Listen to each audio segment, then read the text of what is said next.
Welcome to the Flora Sage Podcast, a place where we help you create a life you're excited about. Welcome, welcome, welcome. I'm Flora Sage, and I am so freaking pumped that you're back here to listen to this week's podcast. So, if you've gotten my emails and read them the last couple of weeks, you know that I have downsized again. I know that I've mentioned it several times here on the podcast, and I wanted to share some insights with you and some things that I have learned and realized while downsizing. So, how did this journey begin? Well, it began many, many eons ago when I was born. I'm kidding. We're not going to go that far back. So, several years ago, I moved from Oklahoma to Wisconsin with my two boys. And we moved into a just over 2,000 plus square foot home that was 3 bedroom, 2 baths on 2 acres. Loved it, and it was the perfect place to finish raising my babies. As of the date of this recording, my two boys are 23 and 26, both veterans of the United States Marine Corps. So they enlisted, they did their time, and then they got out. So they are also veterans as well as myself. And once they flew the coop and I was an empty nester, I realized, you know what? I think I want to downsize a little bit. So I downsized from that 2,000 square foot home to a 1,400 square foot home with my partner. And we moved from Wisconsin, which is the frozen tundra, down to Arizona, which is the complete opposite of Wisconsin, which I absolutely love. Both of us were kind of done with the cold weather. And we moved into a 1,400 square foot, 3 bedroom, 2 bath home. Obviously, it was just 600 square foot smaller. And we thought we downsized enough. We did not. So we ended up having to get rid of some more stuff when we moved in there. After 2 years in that house, we decided, you know what, I think it's time for us to downsize again. So we downsized to a 1 bedroom, 1 bath apartment that is 820 square feet. Again, we thought we downsized enough. We did not. We had to downsize more when we got here. But oh my gosh, you guys, I love it. We do have a garage, and that garage has hunting stuff and his motorcycle and some tools, and it's barely full. I mean, there's barely anything in it. And we are so thrilled. Like, our apartment, even though it's only 820 square feet, it is so spacious. It is so spacious. If you saw my Instagram tour, you saw how spacious it is. And if you would have told me 5 years ago that I would be in a 1 bedroom, 1 bath apartment of 820 square feet, I'd be like, yeah, right. No. But things change. Priorities change. People change. Situations change. Ideals change. And life happens. And so I want to share with you a little bit about what I learned and about just kind of some insights in all of that. So one of the biggest things that I've learned is that we need less than we think we do. When you've downsized, downsize some more. Then when you move, after you've downsized, you will end up downsizing more. And that is just the nature of it. In all the years that I've been helping people downsize, that's just always been the case. Even though you take measurements and you take pictures and you know the square footage that you're moving from and then what you're moving into, we still think that we will have space for all this extra stuff. And it's interesting seeing the stuff that I thought I wanted when I was at the old place. And then when we moved in, because the energy is totally different, I realized, you know what, I really don't need this. And mentally, this move has been very tough. Physically and emotionally, this move has been tough. This is a huge transition for anybody to move into a home, a just standalone home, into an apartment, especially somebody who's very energy sensitive. We've done the space clearing, the grounding, all the things. But just to make a huge move like this was just, it's huge. And one of the things that has saved my sanity and truly just saved me has been my non-negotiables, my consistency, and using the 1 degree shift method. Now, transition can be hard and usually is hard for anybody. Milestones that we look forward to for years, sometimes even decades, can be challenging, even though they are a desired transition. Like, think about when you're pregnant or when an animal is pregnant and all of a sudden you realize, oh my gosh, I'm in labor. And you start to go into active labor, and then you start transitioning into that space where you have to push. That literally is the most challenging time. It is the most challenging time because it's like that is where the rubber meets the road and everything comes to a head. And I'll tell you, one of the hardest parts about this was that our place was supposed to be cleaned. It was not. I ended up having to deep clean the apartment. And I was disappointed because what I was told was done was not. And when I addressed it with the management, it was not addressed accurately and appropriately. And I've shared it with a couple other people and they agreed. And so that was challenging because, again, they took it very lightly and very like whatever.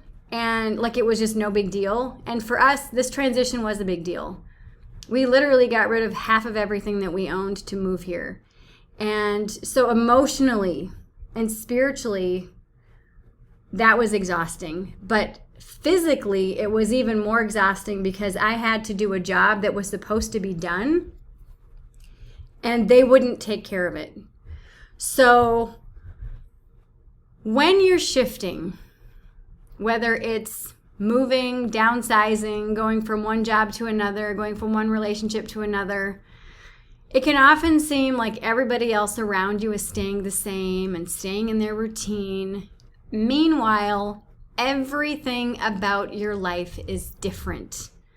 Your environment, the energy of the space that you're in, your possessions are all in different places or even gone. Literally everything is different. And recently somebody reached out to me on social media and she made the comment that started with, gee, it must be nice, and then proceeded to talk about my privilege. And this was after I showed my apartment. I did like the home tour on Instagram in stories. So I went to this person's page and I saw that they too were a white woman and she had a pretty big following, appearing to be a successful coach, and yet she chose to make this type of comment. We never know what others are going through. We never know how long someone has worked for something in their lives in order to make a major shift. There was a quote that I heard years ago, like 20 years ago, actually more than that. It was right when I started my coaching business. And they said, it takes years to become an overnight success. It takes years to become an overnight success. When others take that shift and your success and those years of work that you put in, when others take that lightly, it's so easy to feel discouraged and frustrated. Now, truth be told, some people don't have a support system in place to help them. Some people don't have a coach. Some people don't have parents. Some people don't have, like I said, the resources.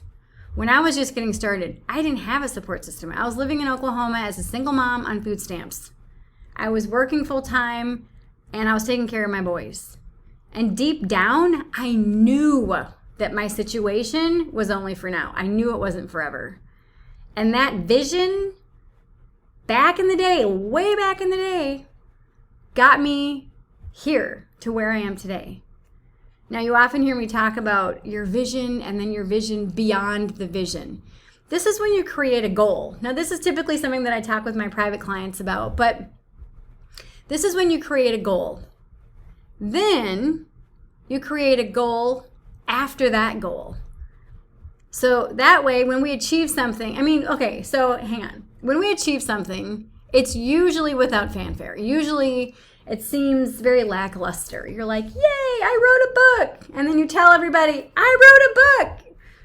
And they're like, yay, I'm happy. And then that's it. So because of this lack of fanfare, what often happens after somebody achieves a big goal is that they stagnate for a while. They sit in limbo. And this happens because the human mind likes to have a reason for getting up in the morning. Something that will drive you forward. So because of this, I ask you today, what is your vision? Is it to downsize? If so, why do you want to downsize? What is that going to give you? What is the purpose of downsizing? Is it to save money? Is it to, with that, we're actually paying more for our 1-bedroom, 1-bathroom apartment than we were for the house, just at a base level. Now, we are saving money because utilities are cheaper. And we are saving gas because my partner drives to and from work. And where we lived previously was 40 minutes to and 40 minutes from his work. Now he's literally 5 minutes away. So we are saving significant on gas as well as some utilities. Before, our utilities with everything would be about $500. The utilities here are $95. So the cost is, kind of negligible. But allow yourself to honor other people's visions. When you see someone crossing over a milestone, be happy for them because you don't know how long they've worked and saved and planned and discussed and talked about it and all the things. You don't know how long that's been in the works. Now, often, I won't talk about something until I've done it. Like back in the day when I released, several of my first 4 books. I didn't tell anybody that I was working on them. And this was back in the day before I knew how to launch a book and whatever. All of a sudden, one day I popped open a video and was like, hey, everybody, I wrote a book. Yay! Here's the link to purchase it. Oh my gosh. Oh, the backlash I got from people.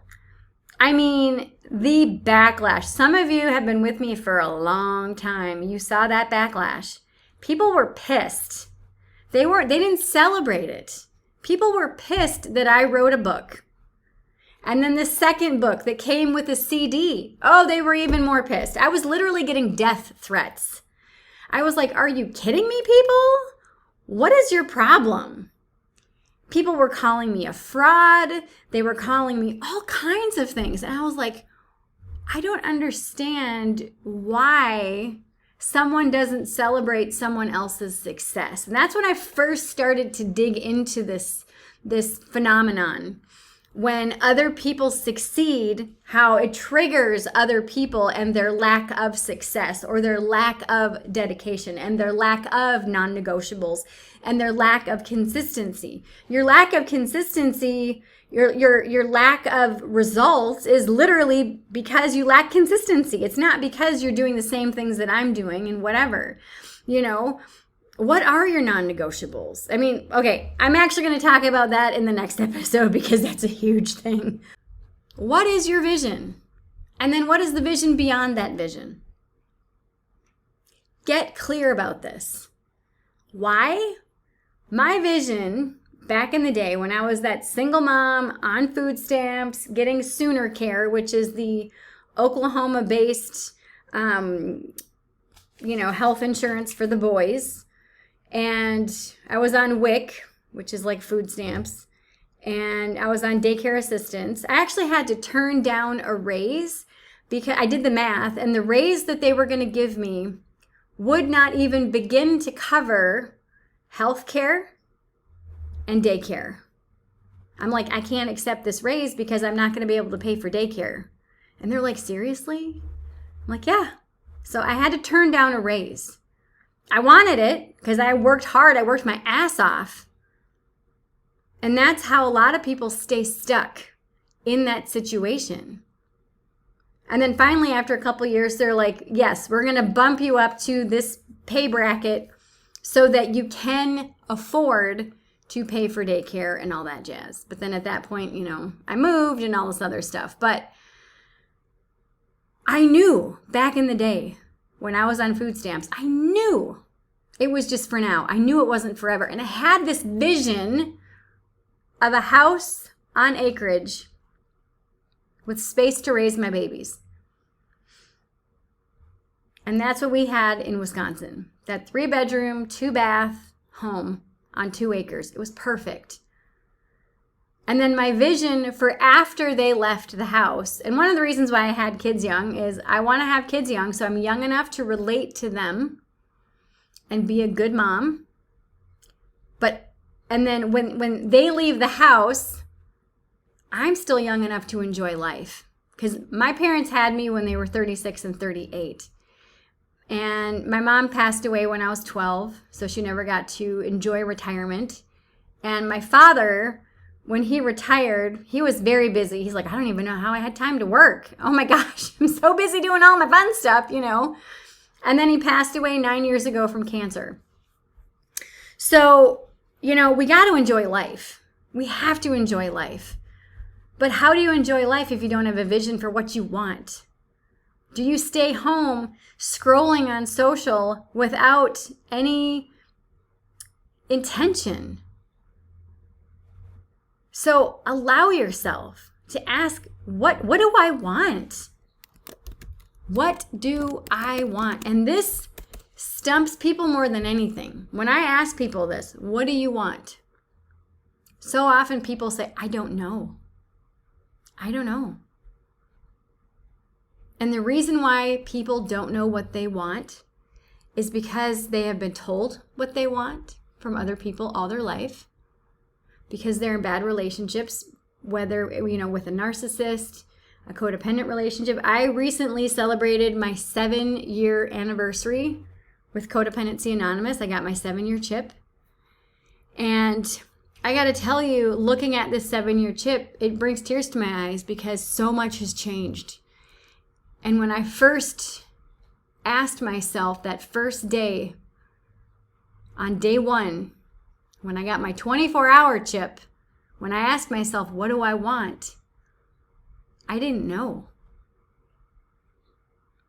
And when you get clear about what you want and you create that vision for yourself, you're going to realize when you create and you get so clear with that vision, all this clutter, all this junk that is taking up space in your home. I'm not saying all your stuff is junk, so don't come at me, okay?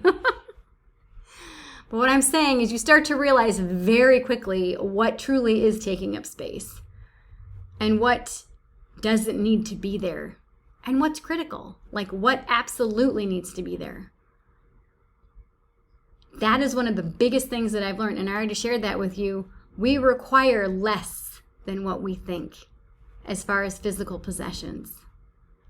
Yes, it's nice to have a cushy couch, a nice comfortable bed with fabulous bedding, a pot to cook in. But allow yourself to get clear on what you want. What do you want? And why? And then when you have this vision of what you want, what else do you want? So when you get that thing, then what else do you want? Then what else? So this is when you're creating your vision. I said when the boys are old enough to leave the house, I'm still young enough to travel and do whatever the hell I want.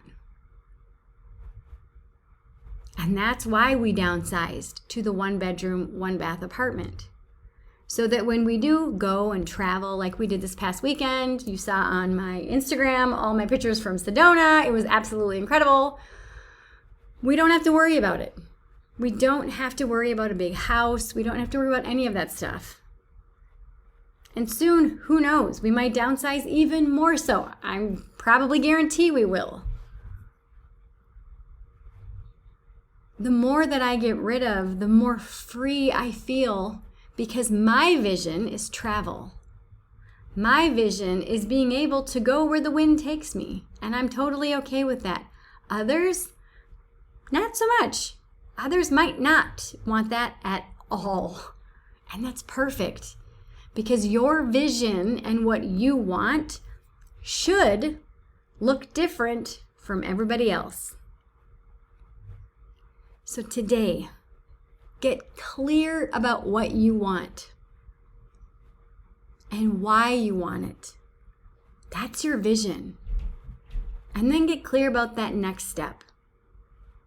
So this is your vision. What do you want? And then what's your vision beyond the vision? And when you have that second vision, this keeps you from getting stagnant. This keeps you in that space of movement and momentum. Because again, if you just have one goal, I want to write a book, and that's it. Or I want to downsize. Okay, why do you want to downsize? Just because you think it's cool or because of whatever? I don't know. When you only have that one goal and you achieve it and you don't plan for what is to come next, that is when people hit those major roadblocks. That's when people get depression. That's when people, I have anxiety and depression.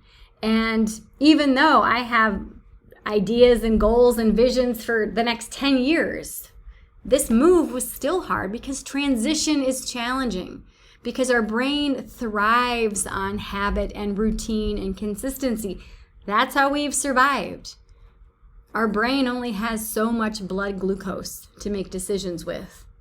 And the more decisions, the more change, the more things are different, the more our brain is working and scanning to find patterns and to find things that it can create into a habit pattern. So remember that yes, change might be challenging. Yes, it might feel energetically exhausting and physically exhausting. But this is why we have our routines. This is why we have our non-negotiables. If you read my book, chapter 3, we talk about the 3-list exercise. We're going to talk next about that in the next podcast. But this is why our non-negotiables and your consistency and your 1-degree shift is so important. It's so vital and important, because those 3 things, no matter what is happening in your life, you can always lean on those factors. Your non-negotiables and your agreement with yourself to be consistent with those non-negotiables.